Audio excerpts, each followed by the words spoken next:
विभाग 2 मध्ये गणित प्रश्न 51 ते 75 पहा। प्रत्येक प्रश्नाकरता 1 2 3 4 पर्याय दिलेले आहेत। आता त्यामधील आपल्याला योग्य उत्तर शोधायचे आहे। त्यातील पहिला प्रश्न आहे, या संख्या चढत्या क्रमाने लावल्यास सर्वात मोठ्या सर्वात लहान संख्येतील फरक कितीचा आहे। आता यामधील सर्वात मोठी संख्या कोणती आहे ती पाहूया आपण। सर्वात मोठी संख्या आहे 7999 आणि लहान आहे सगळ्यात 7878। आता यांचे काय करायचे, दोन्हीमधला फरक काढायचा आहे। 121 फरक येतो, पण इथं आपल्याला पर्याय दिसत नाही, पण इथं असू शकतो हा पर्यायामध्ये 121, इथे 21 दिलेला आहे, प्रिंटिंग मिस्टेक असू शकते, त्यामुळे 121 उत्तर येते आपले। 1 2 3 4 या संख्येतील कोणत्या अंकाची स्थानिक किंमत सर्वात कमी आहे। तर एकक स्थानचा जो अंक असेल तो सर्वात कमी किमतीचा असतो, म्हणून एकक स्थानच्या अंकावरती 4 आहे, म्हणून पर्याय क्रमांक 4। एका शहराची लोकसंख्या 3,47,567 आहे, तर त्यापैकी 1,75,615 स्त्रिया आहेत, तर त्या शहरामध्ये पुरुष किती। आता जी एकूण संख्या आहे लोकसंख्या, त्यामधून आपल्याला स्त्रियांची संख्या वजा केल्यानंतर पुरुषांची संख्या मिळेल। आता ही लोकसंख्या आहे पूर्ण आणि ही स्त्रियांची संख्या, यातून आता वजाबाकी करूया। 7 मधून 5 गेले 2, 6 मधून 1 गेले 5, 15 मधून 6 गेले 9, आजची दिली आपण परत, 7 मधून 6 गेले 1, 14 मधून 7 गेले 7 आणि 3 मधून 1 गेले, आजचा आपण परत दिला, 3 मधून 2 गेले 1 राहिले, म्हणजे किती 1,71,952 हे पुरुष झाले। पर्यायामध्ये आहे 1,17,952, पर्याय क्रमांक 2। 225 नंतरची 25वी विषम संख्या आणि 324 नंतरची 8वी विषम संख्या यातील फरक किती। आपण आता 225 नंतरची 25वी विषम संख्या काढू आणि ही 8वी विषम संख्या काढू आणि मग त्यानंतर फरक काढूया। 225 त्याच्यानंतरची लगेच विषम संख्या कोणती असणार आहे। +2 केले की लगेचची पहिली आपल्याला विषम संख्या मिळणार आहे 227। आता राहिले किती, एक संख्या आपल्याला मिळालेली आहे, आता 24 संख्या राहिलेली आहेत। मग आपण काय करूया, ही 24 गुणिले 2 किती होतात 48, यांचा दुप्पट करायचे, जेवढ्या संख्या राहिलेल्या आहेत काढायचे तेवढ्याची दुप्पट करून ही या आपल्याला मिळालेल्या पहिल्या संख्येमध्ये ॲड करायची। मग या दोघांची जर बेरीज केली तर ती किती येते 275, म्हणजे ही 225 नंतरची 25वी संख्या आपल्याला 275 मिळालेली। आता आपल्याला काय काढायचं आहे, 324 नंतरची 8वी संख्या काढायची। आता 324 यानंतर 324 ही सम संख्या आहे, आता त्याच्यानंतरची पहिली विषम संख्या आपल्याला विषम संख्या काढायची 8वी। मग पहिली विषम संख्या काय येते, +1 जर केलं तर 325 येते, म्हणजे 325 ही काय झाली पहिली विषम संख्या झाली। आता त्यानंतर याच्यामध्ये आपल्याला किती संख्या राहिल्या आहेत, 8वी काढायची, म्हणजे 7 राहिलेले आहेत, म्हणजे 7 गुणिले 2 करायचे 14। ही ट्रिक आहे आपल्याला पटकन काढण्यासाठी। मग हे 14 काय करायचं याच्यामध्ये ॲड करायचे, किती येईल मग 339, ही काय येईल 324 नंतरची 8वी विषम संख्या येईल। मग आता आपल्याला काय करायचं, या दोन्हीची वजाबाकी करायची आहे, या दोन्हीमधला फरक काढायचा आहे। मग मोठी संख्या कोणती आहे 339, 339 वजा 275, यांची जर वजाबाकी केली तर किती येते 64 येते, म्हणजे पर्याय क्रमांक 4। अशा प्रकारे आपण काय करायचं आहे, कितीवी संख्या आपल्याला विचारली तर या ट्रिकने आपल्याला काढता येते। आता यांची फक्त आपल्याला बेरीज करायची आहे, यांची जर बेरीज केली तर ती किती येते 4308 येते, पर्याय क्रमांक 4। एका संख्येला 18 ने गुणले असता गुणाकार 216 येतो, तर ती संख्या किती। आता एक संख्या आपण x मानूया आणि त्याला 18 ने गुणायचं आहे। आता एक संख्या x आणि त्याला 18 ने गुणले असता काय येतो गुणाकार 216 येतो। मग x बरोबर काय होईल, हे 216 गुणिले 18 इकडे जाऊन भागिले 18 होईल। मग यांचा जर भागाकार केला तर किती उत्तर येते आपले 12 येते। 18 ने जर 216 भागले तर 12 उत्तर येते, त्यामुळे ती दुसरी संख्या काय असेल 12, पर्याय क्रमांक 1। पुढे पहा, 125 80 45 20 या क्रमाने येणारी संख्या आपल्याला शोधायची आहे। आता 125 आणि 80 मध्ये फरक जर पाहिला तर कितीचा येतो 45चा फरक आहे। त्यानंतर या दोघांमध्ये फरक आहे 35चा, म्हणजे 10 ने फरक कमी होत चाललेला आहे। इथं फरक आहे दोघांमधला 25, मग या दोघांमधला आता किती फरक यायला पाहिजे 15 यायला पाहिजे, म्हणजेच 15चा फरक म्हणजे काय यायला पाहिजे 20 वजा 15 किती येईल 5। म्हणजे इथं आपलं उत्तर काय असणार आहे? 5 असणार आहे, पर्याय क्रमांक 1. आता या ठिकाणी एक पदावली दिलेली आहे, ती आपल्याला सोडवायची आहे. आता पदावलीमध्ये बॉडमास या पद्धतीने म्हणजे कंसाचा भागाकार गुणाकार बेरीज वजाबाकी या पद्धतीने सोडवूया. अगोदर कंसामधील क्रिया पूर्ण करूया. अगोदर गुणाकार करता येईल. 18 वजा 5 3 15 अधिक 2 4 वजा 2 गुणिले 1 2. त्यानंतर पुढे 5 कंसामधील वजाबाकी किती येते? 3 अधिक 2 कंसामधील वजाबाकी येते 2. म्हणजे 5 गुणिले 3 अधिक 2 गुणिले 2 बरोबर किती येते? 15 अधिक 4 बरोबर 19. म्हणजे पर्याय क्रमांक 2 हे उत्तर आपलं बरोबर आहे. पैकी कोणता पर्याय 75 गुणिले 3 अधिक 4 भागिले 2 च्या अधिक निकटतम आहे? म्हणजे अगोदर आपल्याला ही पदावली सोडवावी लागेल आणि जे आन्सर येईल ते या पर्यायापैकी कोणत्याच्या पर्यायाच्या जवळ आहे, निकटतम म्हणजे जवळची किंमत आहे ते आपल्याला शोधायचं आहे. तर आपण ब्रॅकेट सोडवूया. 3 अधिक 4 भागिले 2 प्रथम भागाकाराची क्रिया करूया. 4 भागिले 2 काय होणार आहे? 2. त्यानंतर 75 गुणिले 3 अधिक 2 5. म्हणजे यांचा जर गुणाकार केला तर किती येईल? म्हणजे 375 हे आपलं पदावली सोडल्यानंतर आन्सर आले. मग ते या पर्यायामध्ये अधिक निकटतम कशाचे आहे? तर 400चे आहे, म्हणून पर्याय क्रमांक 1. आता या ठिकाणी फुलीच्या जागी एकच समान अंक आहे तो आपल्याला शोधायचा आहे. म्हणजे या दोघांचा गुणाकार एवढा यायला पाहिजे आणि यात फुलीच्या जागी एकच अंक आहे. मग आपण या एवढा मोठा गुणाकार करत बसण्यापेक्षा आपण काय करूया? पर्यायावरून जाऊया. आता पर्यायामधील पहिला ऑप्शन आहे आपण 2. 2 या ठिकाणी जर ठेवलं म्हणजे 2 आणि 2 प्रथम एकक स्थानच्या अंकाचा गुणाकार आपण करतो आणि तोच एकक स्थानचा अंक इथंही सारखा यायला पाहिजे. म्हणजे 2 गुणिले 2 केलं तर 4 येईल, म्हणजे हा अंक सारखा येणार नाही. आपण इथं 2 ठेवला अगोदर, मग इथंही 2 यायला पाहिजे. म्हणजे 2 गुणिले 2 केलं तर एकक स्थानी इथं 4 येते, म्हणजे हा ऑप्शन चुकीचा आहे. आता त्यानंतर आपण काय करूया? 4 ठेवूया. इथं जर 4 ठेवलं तर 4 गुणिले 4 16. म्हणजे इथं काय येतं? 6. म्हणजे इथं 4 4 आणि इथं 6. म्हणजे हाही अंक येणार नाही, कारण तिन्ही सारखे यायला पाहिजेत. म्हणजे 4 पर्याय सुद्धा चुकीचाच आहे. त्यानंतर आता आपण पाहूया 7 ठेवून पाहूया. हे 7 आणि 7. 7 गुणिले 7 काय होणार आहे?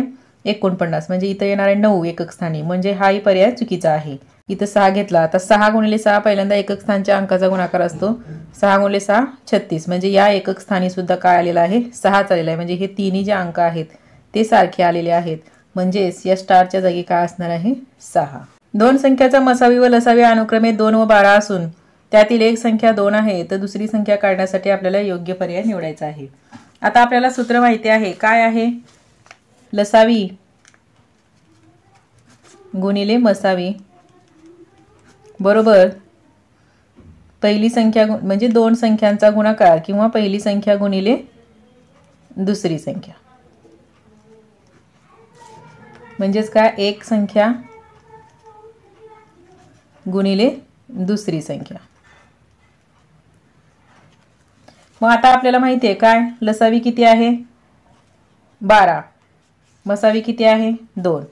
आलटून पालटून लिहिलं तरी गुणाकारामध्ये काही फरक पडत नाही. त्यातली एक संख्या आहे 2, दुसरी संख्या आपल्याला माहिती नाही. मग काय करावं लागेल आता याच्या पुढे? हे जे 2 आहे इकडे येऊन गुणाकार करावा लागेल. म्हणजे 2 गुणिले 12 हे 2 इकडे आले भागाकारामध्ये. याला मी फक्त उलट लिहिलेलं आहे, कारण पर्यायामध्ये आपल्याला उत्तर पटकन दिसावं यासाठी. बरोबर दुसरी संख्या. म्हणजे दुसरी संख्या काढण्यासाठी आपल्याला काय करावं लागेल? 2 गुणिले 12 भागिले 2 पर्याय क्रमांक 1. एका डब्यामध्ये 710 लिटर तेल होते. त्यामध्ये आणखी 1/5 लिटर तेल टाकले. आता डब्यामध्ये किती लिटर तेल असेल? म्हणजे काय करावं लागेल? या दोघांची बेरीज करावी लागेल. 710 अधिक 1/5 म्हणजे दोन्ही मिळवले तर आपल्या डब्यामध्ये किती तेल असेल हे समजेल. यासाठी आपल्याला अपूर्णांकाची बेरीज वजाबाकी गुणाकार भागाकार येणं गरजेचं आहे. आता अगोदरचे 710 लिटर आणि नंतरचे 1/5 लिटर यांची बेरीज करूया. छेद सारखा नाही, आपण छेद सारखा करून घेऊया. 10 करून घेऊया. 1 गुणिले 2 भागिले 5 गुणिले 2. खाली 2 ने गुणलं 10 करण्यासाठी, म्हणून अंशाला सुद्धा 2 ने गुणलेलं आहे. बरोबर 7/10 अधिक 2/10. 7 अधिक 2 बरोबर छेद 10. बरोबर काय येणार आहे? 7 अधिक 2 9. 9/10. म्हणजे आपलं उत्तर काय आहे? 9/10 एवढं लिटर तेल त्या ठिकाणी असलं पाहिजे. आणि बेरीज करायची आहे दशांश अपूर्णांकांची. आता इथं छेद सारखा आहे का नाही, मग आपण छेद सारखा करून घेऊया। त्यासाठी काय करावं लागेल आपल्याला, याला जर पहिल्या अपूर्णांकाला 10 ने जर गुणलं तर याच्यासारखा छेद होईल। मग गुणूया आपण, छेद सारखा करून घेऊया। गुणिले 10 गुणिले 10 अधिक हे पुढचं जशाच तसे ठेवूया। आता पुढे काय होईल, बरोबर यांचा जर गुणाकार केला तर ते होणार आहे वर 10.01 खाली 100.1। पुढे बेरीज जशी आहे तसं लिहूया आपण पुढचा अपूर्णांक। आता छेद सारखा झालेला आहे, मग वरच्याची फक्त बेरीज करायची आहे। 10.01 अधिक 1001 भागिले 100.1। छेद सारखा असल्यामुळे आपण एकदाच लिहितो। आता वर संख्येची बेरीज केली तर काय होईल, 1011.01 अशा प्रकारे आपली बेरीज येईल आणि त्यानंतर खाली छेद तसंच राहणार आहे। आता काय करूया आपण, दशांश चिन्ह काढून टाकूया छेदातील, म्हणजे आपल्याला भागाकार करणे सोपे जाईल। 10 ने गुणावे लागेल।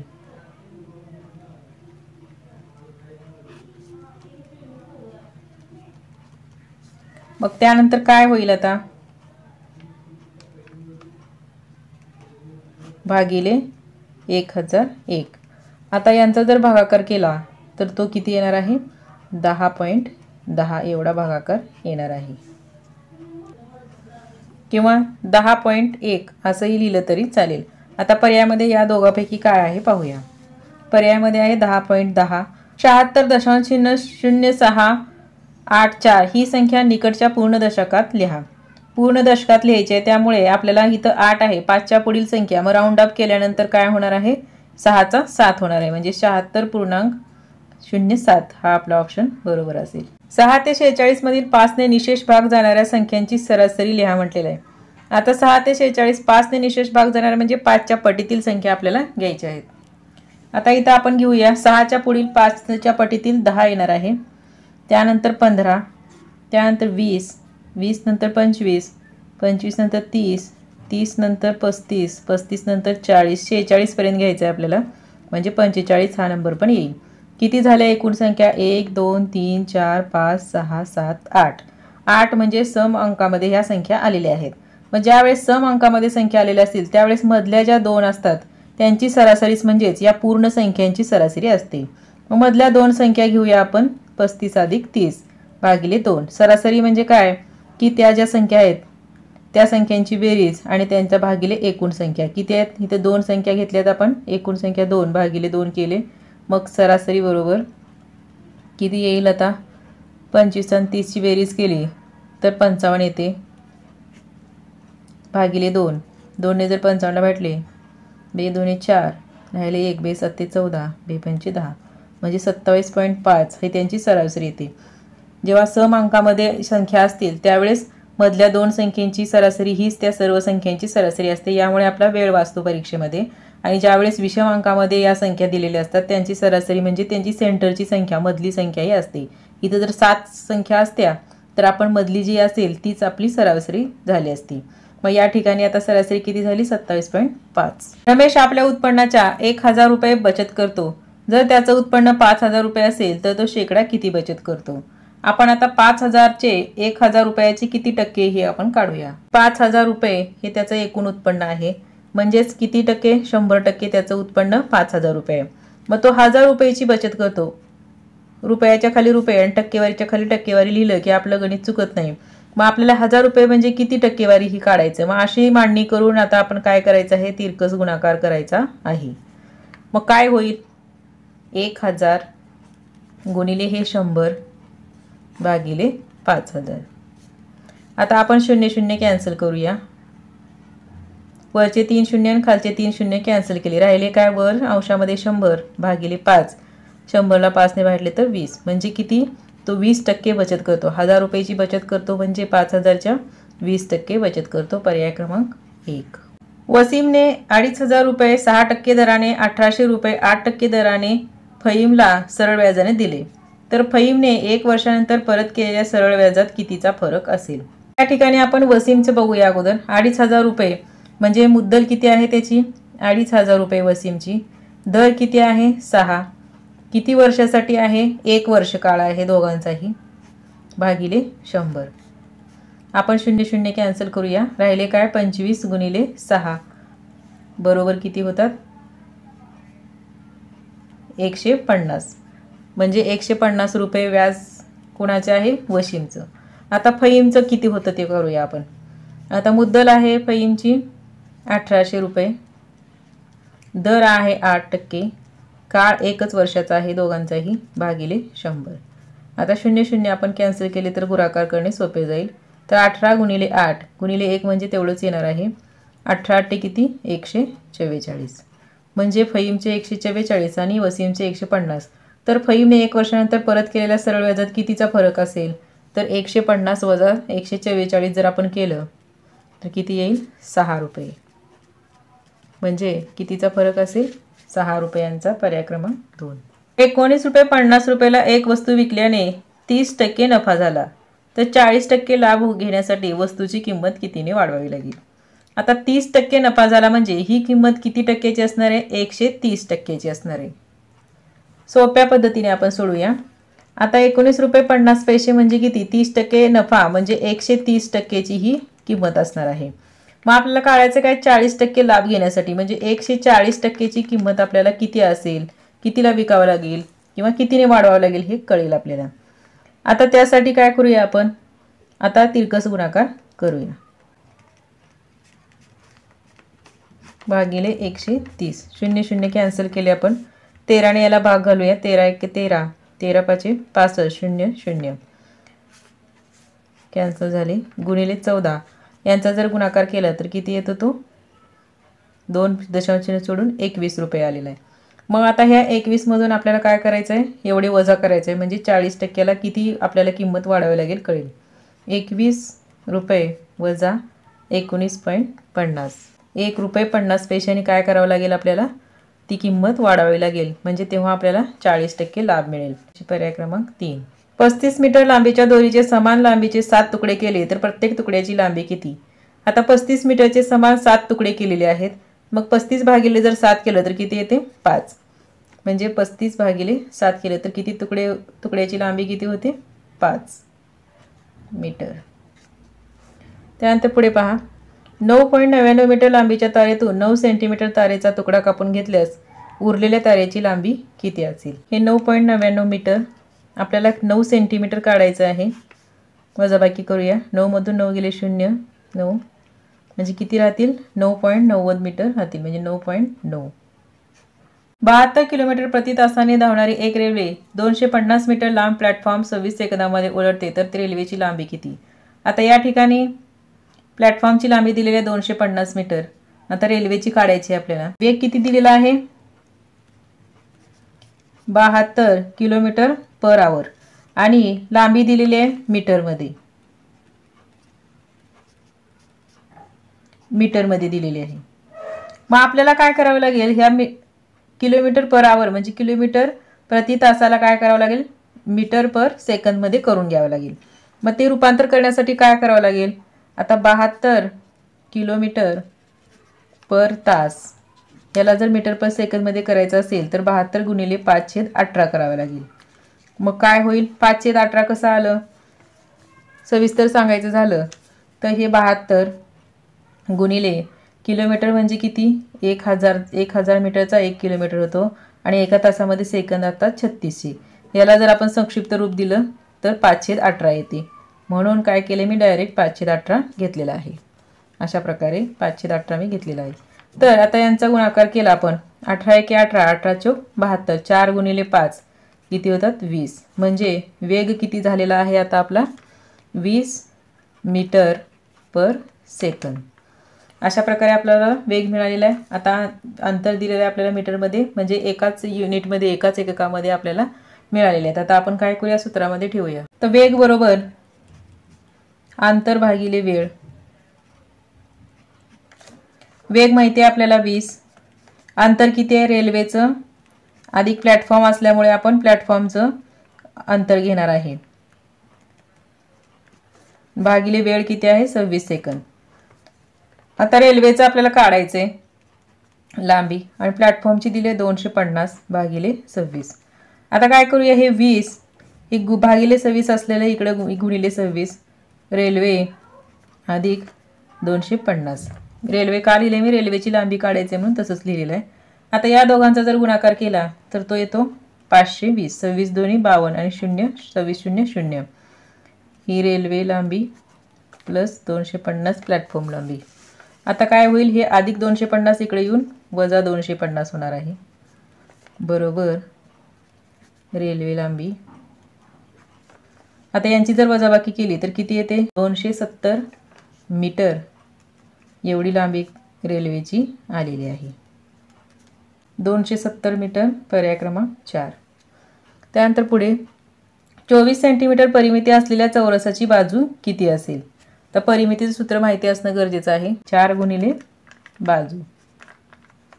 मग 24 सेंटीमीटर परिमिती दिलेली आहे तर त्याची बाजू विचारलेली आहे आपल्याला. मग बाजू बरोबर काय येईल, 24 भागिले 4 बरोबर बाजू. 4 ने जर 24ला जर भागले तर किती येते, 6. म्हणजे 6 सेंटीमीटर काय आहे बाजू आहे पर्याय क्रमांक 3. एका घनाचे घनफळ 64 घन सेंटीमीटर असल्यास घनाची बाजू किती सेंटीमीटर असेल. घनाचे घनफळ बरोबर बाजूचा घन. मग घनफळ दिलेलं आहे आपल्याला 64, घनाची बाजू काढायची आहे आपल्याला, बाजूचा घन. आता दोन्ही बाजूचं काय करूया, घनमूळ काढूया. 64चं घनमूळ आहे 4 आणि बाजूचा घनाचं बाजू म्हणजे बाजू बरोबर किती आलेलं आहे, 4 सेंटीमीटर पर्याय क्रमांक 3. 529 ही संख्या कोणत्या संख्येचा वर्ग आहे. तर ती 23 या संख्येचा वर्ग आहे. आता समोरील स्तंभालेखामध्ये भारताने निर्यात केलेल्या कडधान्याची माहितीचा आलेख दिलेला आहे आपल्याला, त्यावरून प्रश्नाचं उत्तर द्यायचं आहे. आता आलेख पहा. इकडं टनामध्ये दिलेला आहे. कॅनडा, रशिया, चीन, इंग्लंड, फ्रान्स या ठिकाणी देश दिलेले आहेत. सर्वात कमी निर्यात कोणत्या देशात झालेली आहे. असला दिसते आपल्याला फ्रान्स पर्याय क्रमांक 3.